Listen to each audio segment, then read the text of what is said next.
Sacrifice of Sri Aurobindo by Sri Amal Kirandar, written in December 1951,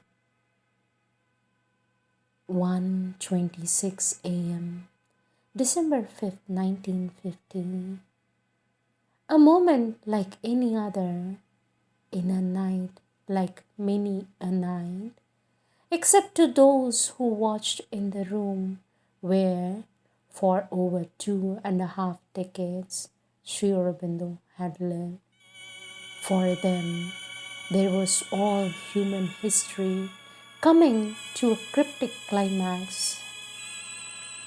After summing up in himself the aspiration of man in entirety, man, the soul, the mind, the life force, the body, and after bringing a power of complete Godhead to answer his fourfold aspiration, Sri Aurobindo was throwing away the earnest of the final supreme triumph, a physical being in which the very cells were beginning to flower into a divine substance such as the world has scarcely dreamt of it, even its most apocalyptic hours. The doctors who were his attendants knew their patient to be no more a mere mortal. They treated his body for what they recognized it to be, a vehicle of supramental light, and they had to accept the mysterious no he had categorically returned to the anxious question which had meant, "Are you not using on yourself the sovereign spiritual force with which you have saved hundreds?" The body that seemed able to live without end by the protection of the all transformative power was being allowed by its master to suffer extreme urania and pass into profound unconsciousness. Indeed, the doctors were permitted, as if out of compassion for them, to try their palliatives, but there was no suspension of Sri Aurobindo's fiat that though he had the whole perfection of man in his own hands, he should lay aside its last victory in himself and embrace death. No doubt it was not death in its utter commonness. The uremia that preceded it had been unique. Every medical sign was there of its absolute hold over the body's reactions, save one, Sri Aurobindo, as if by an independence of comatose brain and nerve, could command consciousness again and again, inquire what the time was, or ask for water. Unique also was the sequel of the uremic poisoning. Between the instant when life clinically ended and the instant when the body was laid in a casket and lowered into a special vault in the ashram courtyard, nearly 5 days passed without a trace of decomposition. And many saw with their own physical eyes the body glowing with what the mother had called the concentration in it of the light of the supermind, the divine consciousness in its integrality, which Sri Aurobindo and she had been laboring with the patience of heaven's pioneers to bring down for the first time to the suffering earth. Mortality in its normal form was not there, yet something of its age-old doom was present, and that was a question mark glaring in the face of every disciple and making more the most enigmatic of that varied, wonderful life of 75 years, triumphant over all human difficulties. The question mark cannot be completely removed. Depths beyond depths lie in an event of this nature. The human mind is unable to compass them all. but a few significances gleam out for an initial understanding and set a general perspective in which our aching and groping gaze may rest. There was no failure on Sri Aurobindo's part. This is certain from the psychological and physical details put together of the preceding months as well as of the acute illness. There was only a strange sacrifice, and if Sri Aurobindo, the indomitable, made the sacrifice, must be one that was a sudden, terrible shortcut to some secret victory for God in the world at the cost of a personal consummation. What occasioned the present sacrifice appears to have been Earth's insufficient receptivity to the Aurobiндonian gift of the descending supermind.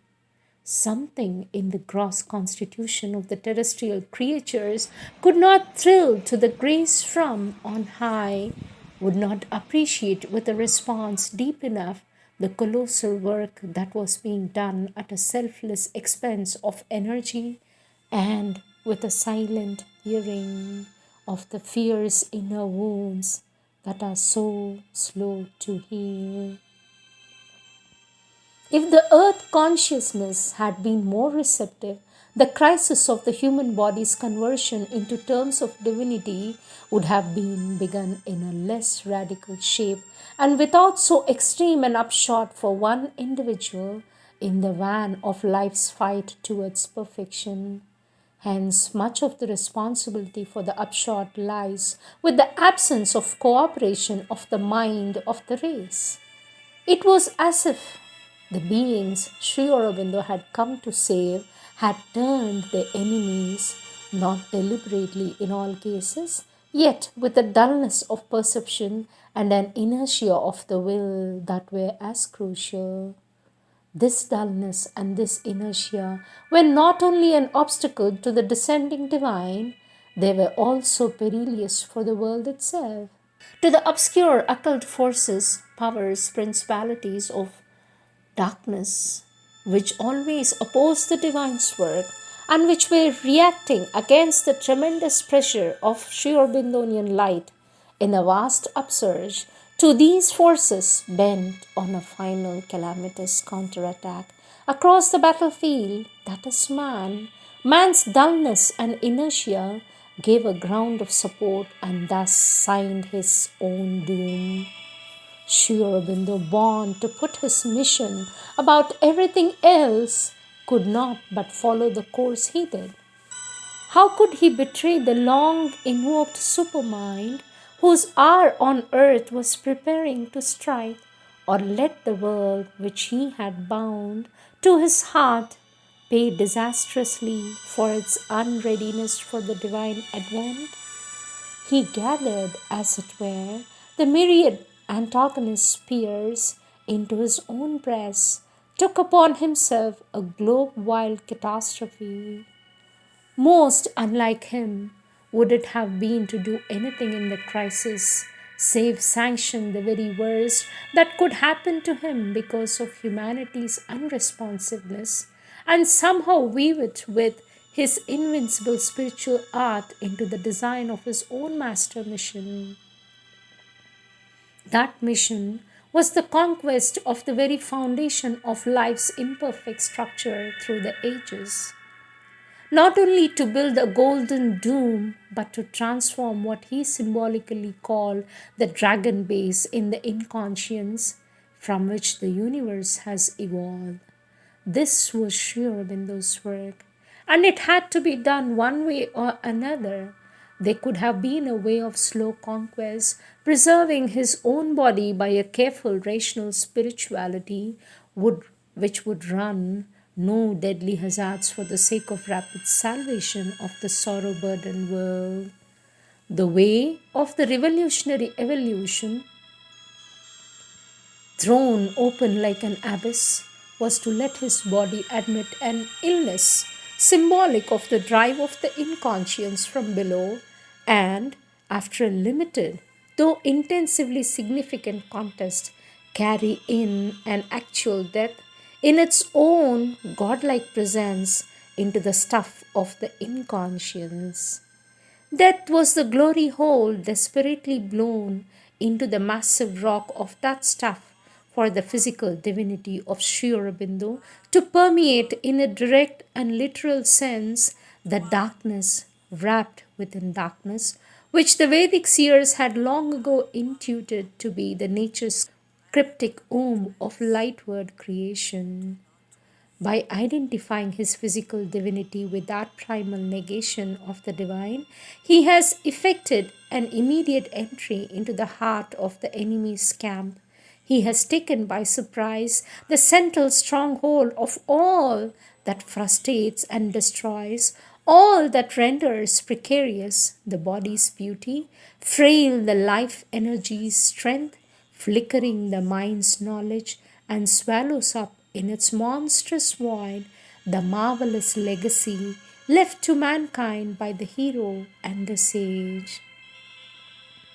By passing beyond the visible scene, he had not passed to some transcendent ineffable. He who had held incarnate within himself both the potence and peace of the transcendent, the creative supermind, the truth consciousness of the ultimate spirit, needed no flight from the universe to reach the highest, nor like a background influence would he act on earth. He whose whole aim was not only to widen and heighten the individual, but make all wideness and height focus themselves and become dynamic in the individual instrument. Still, in the foreground of events, in the thick of time's drama, with eternity as his theme, still as a concentrated individualization of the wide and high, an organized being in whom the supramental Karanasira or casual divine body has descended in the Sukshma Sarira or the subtle body, built of mind stuff, life stuff, and even what we may term subtle physical, as distinguished from the gross material stuff. He stands close to earth with his sacrificed corporeal substance as a firm, irremovable base and center in the inconscience for spreading there his immortal light and changing earth's fate from the sheer bottom of things no less than from the sheer top. This is how the occult eyes see the paradoxical climax whose first anniversary falls today.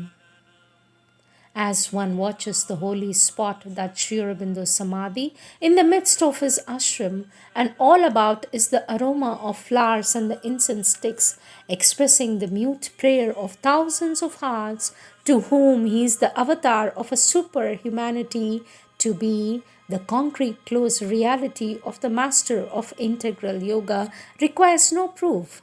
But the entire sacrifice, with its immense mystery, mysterious potency, was possible because commemorating each future anniversary and conducting the ashram, there is among us his co worker, his manifesting and executive Shakti, the Divine Mother. It is because she, in harmony with his plan, to tied from two bases, remains on earth to foster the golden future that he could drop back from the visible scene, as if to pull inward the taut string of the spiritual bow and make the god tipped arrow fly swifter and farther. She who has been one with him in the supramental attainment, one in the vast vision and integral work, joint parent of the new age in which the outer physical as well as the inner psychological is meant to be godlike and wonderfully immune. She is the bridge across which Sri Aurobindo's triumph of winning all while seeming to lose everything moves in ever increasing beauty and power into matter's ignorant world of a life that is but death in disguise. Without her embodied mediation, Without her retention of sure Bindonian consciousness in full visibility before us, the upward illumining of the inconscience by Sri Aurobindo for matter's transformation would lack in completeness of result. Her protective hold on earth justifies the withdrawal he has accomplished. Her radiant presence fulfills the miraculous power of his absence. By the cooperation between the absence and this presence, a leap in the spiritual evolution has been made. A hint of it is in a new expression that comes again and again over the mother's face. The supermind, whose realization and subsequent descent are the sure Bindonian yoga, seems now not only active as before from above, unfolding its gigantic downward dynamism in its own time, but also operative as a gleaming nucleus of the world will from even the physical brain level of the embodied consciousness that is the Guru day after day to the Godward movement of our souls. In other words, the supermind possessed overhead by the Divine Mother is now commanded more and more by her form from its own growing poise below. The wish of very earth's self in her beings to be binding so as to speak on the creativity of her own supreme self in the transcendence. This means a developing adjustments of the incalculable time rhythm of the supramental descent from on high to the impatient beat of the aspiring human heart, the possibility drawn of a rapturous acceleration of the truth consciousness transforming process, and a greater, more luminous mastery of material life, a deep invasion of the body by the immortal existence, a swifter and more palpable progress towards the conquest of darkness and death, for which the secretive decisive blow was struck in that strangely fateful moment in the dead of night in 1950.